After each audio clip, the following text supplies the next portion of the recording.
Welcome to another podcast of Her Thoughts, His Thoughts. Michelle and I were having discussions today, and we decided that it'd be kind of cool to stop in the middle of our discussion and record it. So that's what this is going to be. We're going to take a dive into the current situation that's going on with Robert Kraft.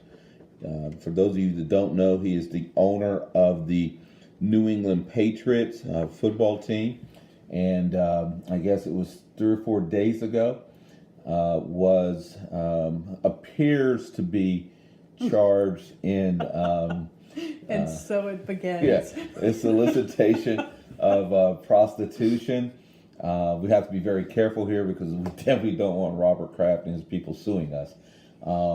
But allegedly soliciting of prostitution at a Asian spa in Juniper, Florida.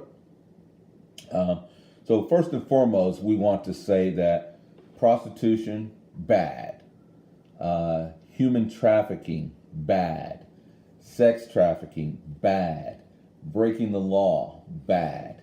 I think we have agreement on that. And just, I don't need any of those disclaimers. Those, all of that will become very clear here in a moment. Those are all bad things, okay? But Michelle came home from work, and I was home at lunch, and this is kind of how our life works. Michelle, we were watching TMZ, and they were doing a story on it, and Michelle, in her total innocence, asked one question, and we'll start with that question right now. And Michelle? So my question was, when so there's this situation, and these guys are going into this spa, and with human trafficking being so prevalent and it being such a big thing in our country and our world right now, why are they not more concerned and aware and trying to check things out before they get into even this other illegal prostitution thing to make sure these girls aren't sex trafficked? So the way that I hear that question is that, hey, once I walk in and I pay for a service, when someone is coming to perform this service, I should stop and ask them whether or not they are being trafficked. Yeah, I like that. Yeah. Mm-hmm. So that's not going to happen, especially at that environment. And so that's where we started with this. I just don't think that is a realistic view of what's going on. So once someone crosses that threshold, and once they've paid their money for service, they are no longer thinking about any other ramifications or any other activity that is taking place. They've already agreed to perform an illegal act, so they're not really trying to justify the degrees of illegal acts. Mm-hmm. So, I don't know, it's probably been 5 or 6 years ago, this guy told me this really great piece of advice, and that's to know and not to do is not to know. Who was that guy? That was you. Oh, okay. I just think there's an incredible amount of accountability that we have to put on these guys and what they're doing and what they're pretending they're not doing. And at some point, we deal with this in our entire country and so many issues, and that people just say, well, I didn't know. Mm-hmm. And okay, so maybe not, but why not? Yeah. And I just think that it's unfair to say, oh, you didn't have to know, or it wasn't your responsibility to find out. I think at some point we have to say, you know what, you should have known, you're responsible and negligent for not finding out. And you have a part to play in that. So, and this is where Michelle and I get very difficult in these conversations, because I understand 100% what she's saying. But I also say that when she and I go to a restaurant, we don't ask where the employees are coming from. We don't ask whether or not the employees are being paid. When we rent a U-Haul from our local convenience store on the corner, we don't really ask where that money's going and what that's being used for. So I think that because of the heightened awareness, that we might be thinking that more should be happening by the people perpetrating crimes than what really is reasonable. I mean, I kind of hear you. But there's a difference that, renting a U-Haul isn't directly associated with massive crime, illegal acts, and the exploitation of an entire gender. Yeah. It's just not. And so I don't go into my local burger place and say, hey, are there any sex trafficking victims here? Why? Because I'm not asking for a sex act. Okay. From my burger place. Okay. I just want a burger. And it's not that it couldn't happen there. And I don't want to say that, there aren't human trafficking situations in our everyday lives that we probably pass by in our everyday lives. Agreed. It's just, that's reality. Mm-hmm. And we can't constantly be checking out for that in the same way that we can't constantly be asking, women or anyone, is there domestic violence in your house before we pay for our groceries? That's not a realistic situation. But when you put yourself in the situation of you're asking for a sexual act from someone, especially if they don't speak English, just as a side note, then yeah, you need to be questioning what's happening around you. And I believe that you are responsible if you don't. I will agree with you. I think that the thought process is twofold on that, where I agree with you.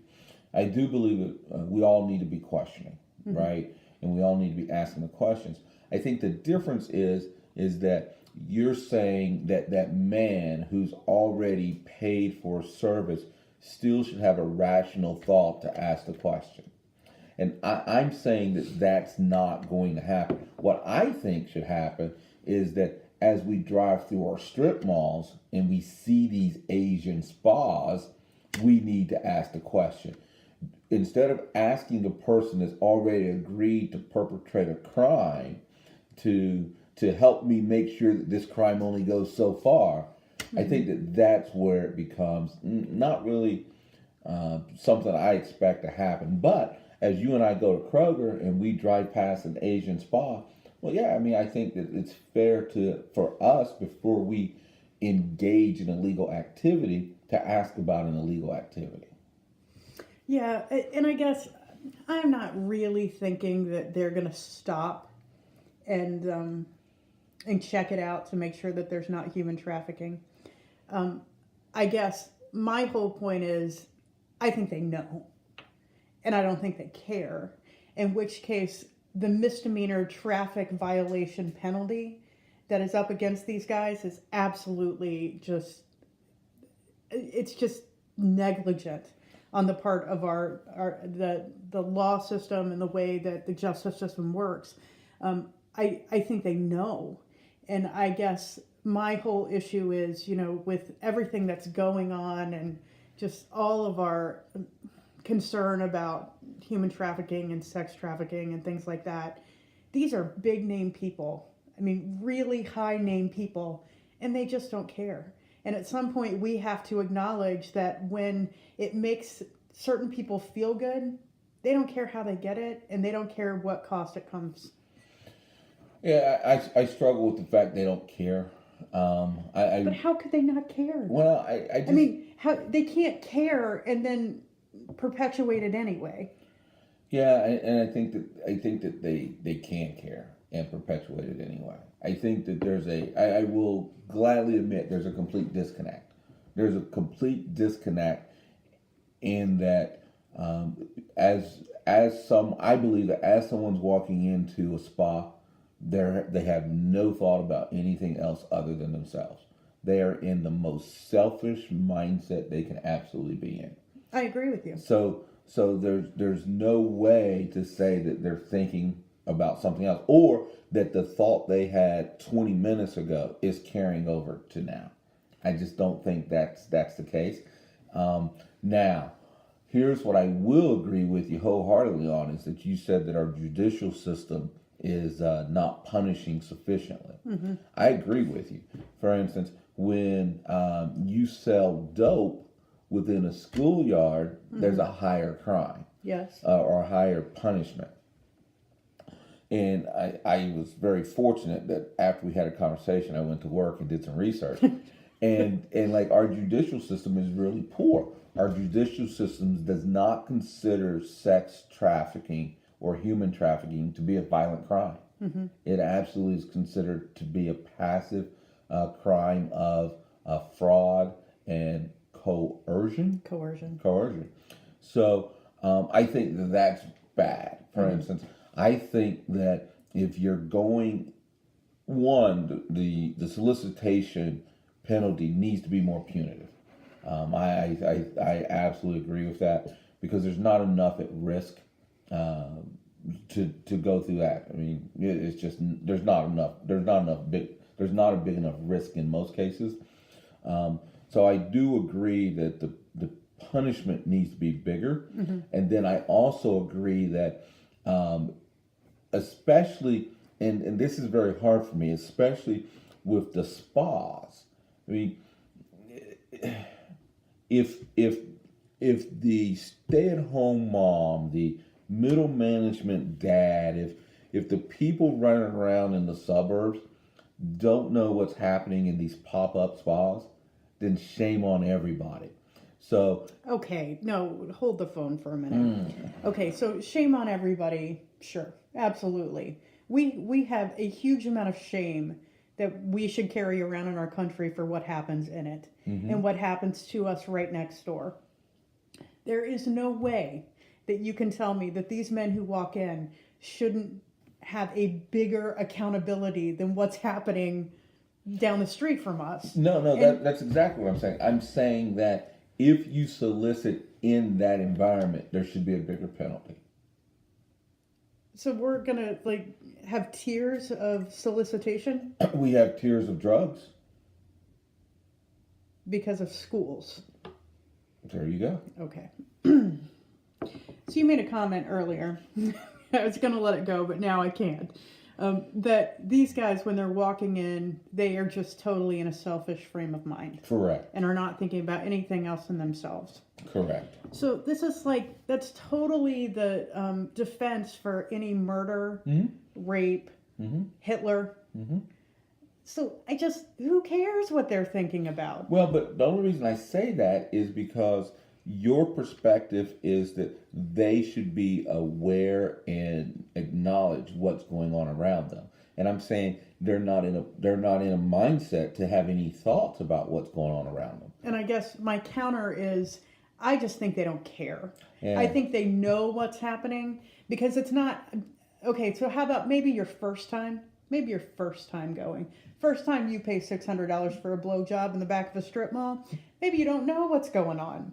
But time number 2, you went home, you had to, sit down at the table next to your wife probably. And at some point you were like, you know what? That girl didn't speak English. She didn't say a word to me. When she left, she looked afraid. Maybe there's something fishy going on there. Yeah, and I just don't believe that that's the process. No. I truly don't.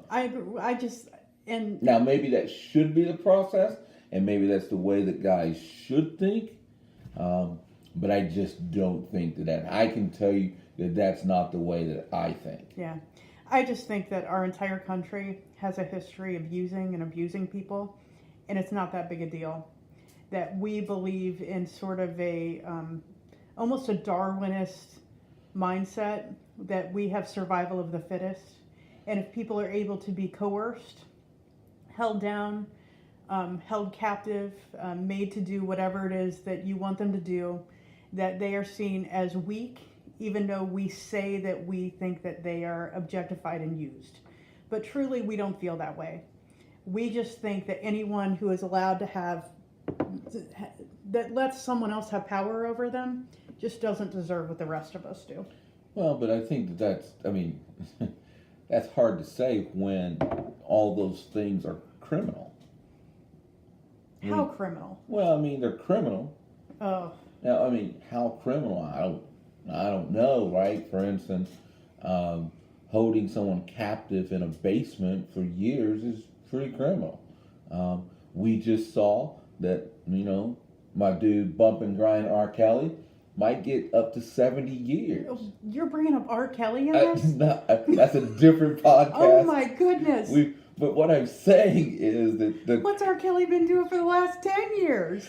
he was acquitted. He's been showing exactly how much our justice system does not care. And the nation as a whole doesn't care. See, and you say care, I say work. It doesn't work.